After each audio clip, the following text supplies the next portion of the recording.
Cuando hablamos de recursos de exploración, nos referimos a aquellas técnicas que al visualizarlas nos permiten formarnos una idea más o menos espontánea y rápida, digamos, de visualizar algunas sintomatologías o conflictivas que puedan estar presentes, en este caso en la batería del niño que estamos analizando.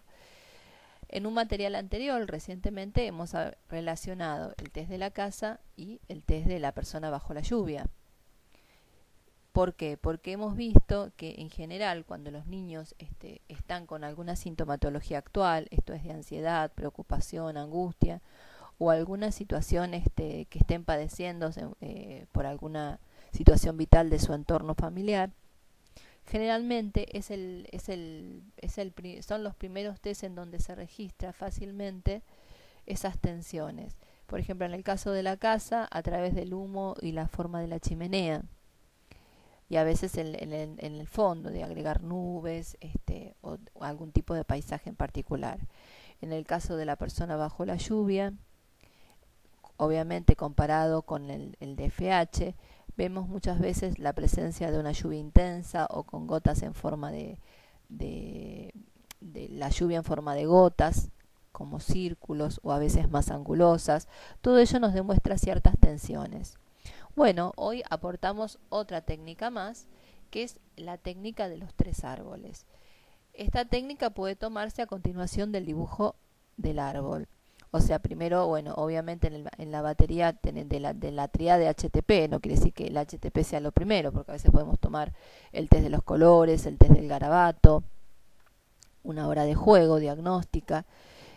Pero bueno, sí, en la tríada HTP el orden el esperable es el siguiente, ¿no? Primero la casa, que se da en hoja paisada, después el dibujo del árbol, y ahora le sumaríamos, antes de pasar al DFH o dibujo de la figura humana, el dibujo de los 3 árboles.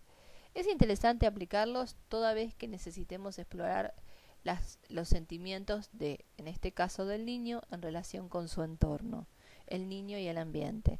Hacia el primer árbol vehiculiza aspectos ligados al yo, pero no al yo más a nivel profundo, como sí se relaciona con el árbol, sino cómo se siente el niño en relación al entorno familiar y social. También otras lecturas permiten ver que entonces el primer árbol representa al niño, el segundo representa a la imago materna y el tercero representa a la paterna. Entonces siempre hay que articular estas dos posibles líneas de trabajo. ¿Por qué decimos que es otro recurso exploratorio que permite un screening o despistaje, también llamado así, de alguna sintomatología o alguna situación actual del niño? Porque justamente al estar los 3 árboles en una misma dimensión temporoespacial, es como que el niño puede ver, podemos decir también, el sujeto y sus objetos. Para ejemplificar en forma práctica esto, vamos a hablar de estos 3 dibujos. A simple vista podemos ver algo muy llamativo. En el primer árbol hay un desborde izquierda. Directamente hay una gran parte del árbol que la niña, que en este caso se trata de una niña, decidió no dibujar. Además, si bien son los 3 dibujos muy grandes, porque ocupan el 75% del alto de la hoja, el de la izquierda es el más bajito de todos y es el menos desarrollado. Como si hubiese quedado escondido o relegado.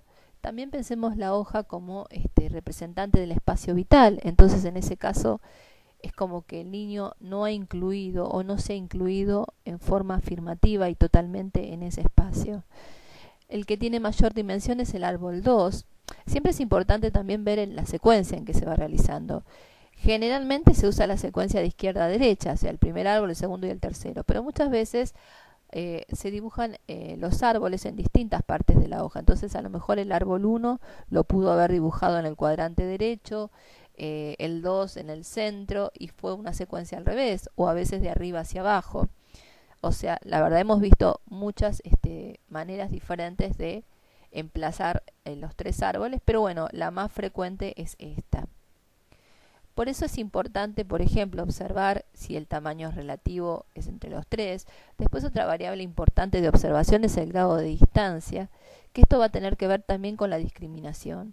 En otros términos simbólicos podemos decir que uno pasa de lo endogámico a lo exogámico. Entonces, lo más endogámico son los dos primeros árboles y la parte exogámica estaría visualizada, vehiculizada a través del árbol 3, que es lo social. Entonces siempre también tienen dos connotaciones. En el caso del árbol 1 va a ser importante contrastarlo con el árbol solo, que se hizo como en la técnica tradicional de dibujo de un árbol.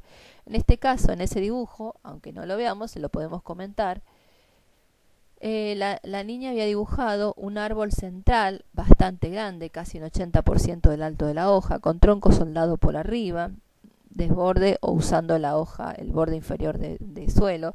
El estilo del árbol es siempre el mismo, la copa es en forma de nudos. Ven que son arcos, pero son en forma de nudos. La copa en forma de nudos siempre nos da cuenta de que hay una parte de la personalidad que se reserva, que hay algún tipo de sufrimiento emocional, por lo cual es un mecanismo de defensa en la persona decir a veces la mitad de lo que está pensando, la mitad de lo que está sintiendo. Esto tanto en niños como en adultos. Además, en el árbol 1, de ser mucho más grande, también está lleno de frutos. Por eso, por ejemplo, hay dos trabajos que hacer comparando el árbol solo con el árbol 1 cuando está dentro de los 3 de la tríada. Podemos ver cómo se siente interiormente el yo cuando debe enfrentarse al mundo externo. Evolutivamente, las características del árbol, si bien no son muy desarrollados, son árboles simples, están dentro de lo adecuado para la edad de la niña. Hay un predominio del tronco por sobre la copa, que es lo esperable.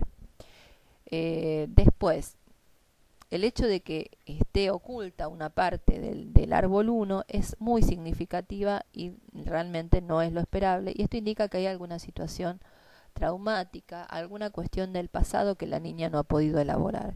En este caso se trataba de una situación de abuso vivida en la infancia y un abandono temprano del papá, que también lo podrán leer en la parte gráfica del material. Lo importante acá es cómo hemos visualizado esta distancia que tiene la niña, este aislamiento de la niña con el ambiente, que deja reservada una parte de su personalidad, y el poco crecimiento o desarrollo que está teniendo en su hábitat social.